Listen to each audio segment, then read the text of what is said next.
Ya, oke guys. Assalamualaikum. Balik lagi dengan Jaki dan pada video tanggal 19 Mei pukul 15:44 ini gua akan membahas NCKL guys.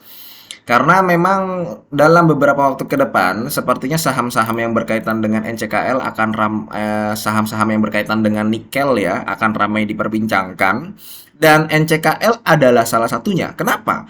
Karena NCKL sejatinya adalah perusahaan yang sudah menerapkan hilirisasi, guys. Dan disukai pemerintah perusahaan kayak begini. Kenapa? Karena kan pemerintah memang sedang menggalakkan hilirisasi, salah satunya hilirisasi nikel.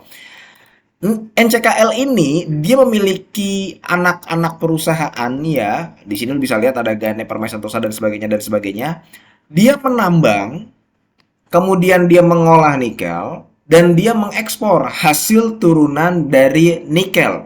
Produknya ya ada ferronikel, dan dia juga membangun perusahaan yang nantinya disebut entitas asosiasi, yakni Halmahera Persada Ligen. Jadi ini perusahaan yang sahamnya dipegang 45% oleh NCKL dan dikendalikan oleh perusahaan Tiongkok. Nah, hasilnya apa? Hasilnya nanti nikel sulfat, guys. Nikel sulfat sama kobalt sulfat. Itu bahan baku pembuatan baterai kendaraan listrik. Jadi harga jualnya tinggi. Bukan biji nikel lagi yang dijual. Dia ada jual biji nikel, dia nambang biji nikel ada. Cuman melalui entitas asosiasinya dia juga mengekspor hasil turunannya nikel. Nah, sekarang kan pertanyaannya, apakah NCKL ini bisa nggak sih balik ke harga IPO-nya lagi atau melebihi harga IPO-nya? Kita lihat laporan keuangan ya guys. Pada tahun 2022 dia itu pendapatan kontrak dengan pelanggannya ada di angka 9,5 triliun. Tahun 2023 naik jadi 23 triliun. Sekarang di kuartal 1 2024 dia sudah mengantongi 6 triliun. Artinya di selama full year tahun 2022 ada potensi dia melebihi kinerja tahun 2023. Kenapa? Karena memang produksi dan penjualannya ini dari tahun 2022 meningkat ini guys. Produksi biji nikelnya tahun 2022 itu 10 juta ton. Tahun 2023 20 juta ton. Bukan tidak mungkin dengan kenaikan harga nikel yang seperti ini, produksi biji nikelnya, ingat ini biji nikel ya guys ya, bukan nikel yang sudah diolah. Jadi masih 20 juta wet metric ton. Itu produksi biji nikelnya. Penjualannya juga naik nih guys, biji nikelnya. Naiknya 100% lebih. Dari yang tadinya 7,77 juta wet metric ton, dia memproduksi segini, dia ngejual segini nih. 2023 dia jual 15,38 juta wet metric ton biji nikel. Sama, penjualan ferronikelnya meningkat juga. Nah, karena tahun 2023 pertama kali si NCKL mengekspor ya bahan baku pembuatan baterai yang namanya nikel sulfat itu, bukan tidak mungkin tahun 2024 itu penjualannya akan semakin tinggi. Jadi bukan tidak mungkin ini akan melebihi kinerja tahun 2023. Maka kita langsung fokus saja ke laba bersihnya. Jadi laba bersih tahun 2022 itu dia tadinya adalah 4,6 triliun. Tahun 2023 menjadi 5,6 triliun. Naiknya 20% lebih guys. Dengan kondisi-kondisi yang tadi gue sebutkan ya, kenaikan produksi, kenaikan penjualan, harga nikel juga sedang tinggi, terutama di kuartal 2 tahun 2024 ya. Maka bukan tidak mungkin laba bersihnya setidaknya bisa naik 10 sampai 20%. Tadinya kan 5,6 triliun di tahun 2023. Bisa jadi di sini naik 20%. Itu angka yang menurut gua, sekali lagi, menurut gua realistis. Dengan catatan harga nikelnya naik terus dan stabil paling tidak di angka 24.000 sampai 30.000 US dollar ini.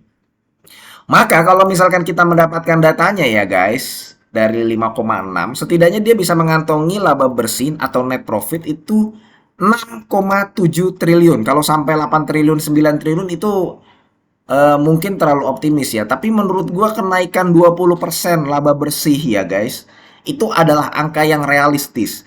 Maka kalau kita sudah mendapatkan angka laba bersih 0,7 triliun, EPS per tahunnya adalah 106 guys.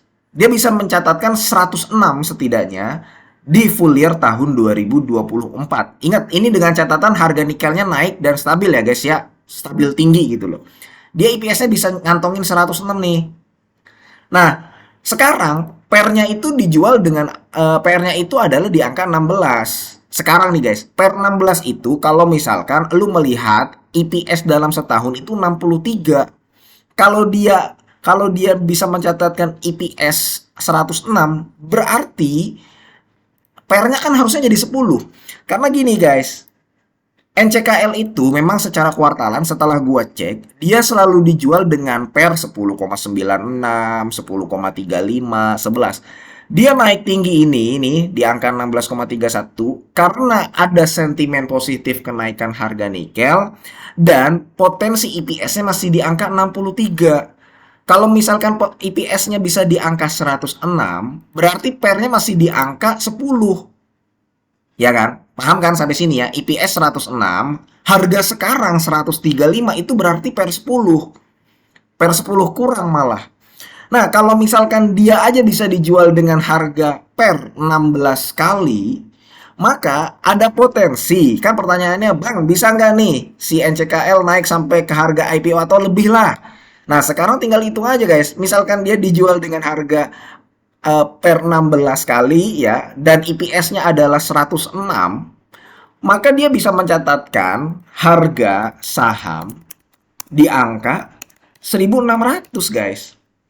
Gitu guys. Kalau dia pairnya dia tetap dihargai 16 kali, kemudian dia bisa mencatatkan IPS 106, dia bisa nih potensi sampai ke harga 1.600. Artinya apa? Harga sekarang itu masih bisa masuk gitu loh. Kan banyak yang bertanya akhirnya, sekarang bisa masuk nggak? Kemarin udah naik 6% nih bang, kayak gitu. Jadi itu guys, hitung-hitungan kasar apabila si EPS dari NCKL ini bisa mencatatkan di angka 106 dalam full year tahun 2024. Nah, kalau misalkan ngelihat dari dividen, kemudian kalau melihat dari price to book value, memang apalagi dari price to book value ya, NCKL termasuk yang lebih mahal, bahkan dia lebih mahal dari Vale. Cuman kita melihat bahwa adanya sentimen positif. Terkadang begini guys, saham itu walaupun valuasinya sudah mahal, cuman kalau ada sentimen positif, dia bisa naik tinggi guys. Nah, kalau misalkan kita dapat di harga segini berdasarkan hitung-hitungan kasar, dan kita sudah membeli di harga 1035, artinya ada potensi cuan berapa? 20%, 30% lebih. Gitu guys. Jadi biasanya pasar itu memang dipengaruhi oleh happening, kondisi yang sedang euforia gitu loh guys. Jadi itu ya guys ya untuk kira-kira hitung-hitungan kasar gua potensi berapa harga saham yang bisa dicapai oleh NCKL. Tapi ingat sekali lagi, ini belum tentu valid dan ingat, ini bisa saja terjadi IPS 106 ini dan dia bisa mencatatkan harga 1.600 1.400 apabila komoditas nikel itu sendiri harganya tetap tinggi. Ya gitu guys ya. Jadi jangan disimpulkan bahwa wah dia kata Jaki nih dia bisa ke 1.600, jangan disimpulkan seperti itu. Oke, mudah-mudahan video ini bermanfaat dan semoga lu sehat selalu sehingga kita bisa bertemu kembali di video-video selanjutnya. Ini bukan ajakan jual beli, gua akhiri. Wassalamualaikum warahmatullahi wabarakatuh.